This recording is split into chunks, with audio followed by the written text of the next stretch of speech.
Hello, hello. Okay, welcome back. So, here we go. Transient Designer by SPL. So, many people ask, what is the difference between a transient designer and a compressor? Why would I reach for one instead of the other, since compression is obviously such a staple and so often used?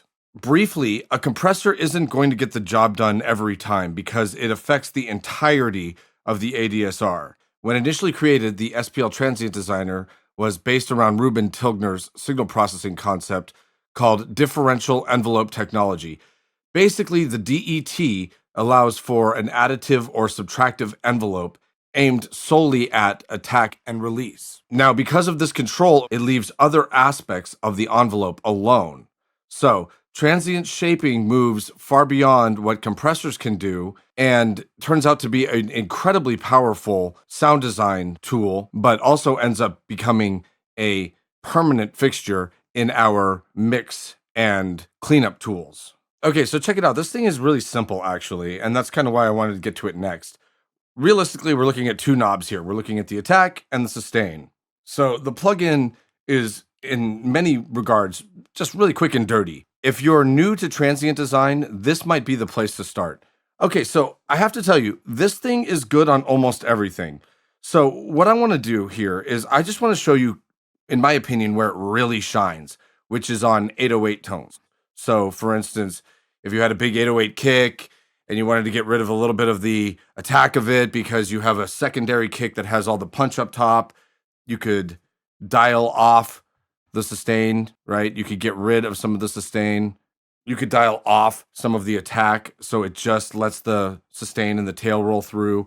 Maybe it rolls on for too long, so you want to clean up the tail of an 808 just so it doesn't slop and spill over into the next attack of the 808. It's really good on kicks.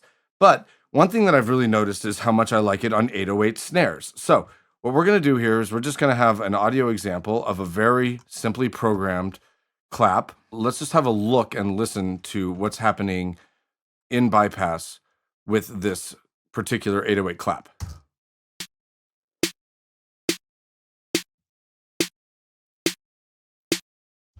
So, really nothing special. And that's sort of why I wanted to highlight this because to me, that is not exactly an exciting sound. It's something you could use it in a multitude of different genres. Let's just imagine it sort of in a hip hop groove or something like that with a nice, just simple backbeat 808. What we can do here is a number of different things. Specifically in this example, we're just going to make it hit harder with a little bit more attack, and then I'm going to milk the sustain thereafter and show you how we can actually really add some really cool and interesting body to the tail end of that clap. Okay, so obviously you're getting a nice new spike out of it, a little more power, a little more bite. Again, without using compression, without using gobs of EQ to get it. It's just all only focused on the actual attack of the transient designer. Now, watch what happens as I crank the sustain for it.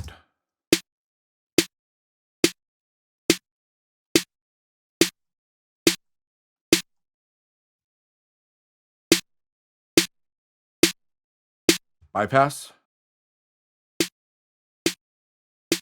and on. Right?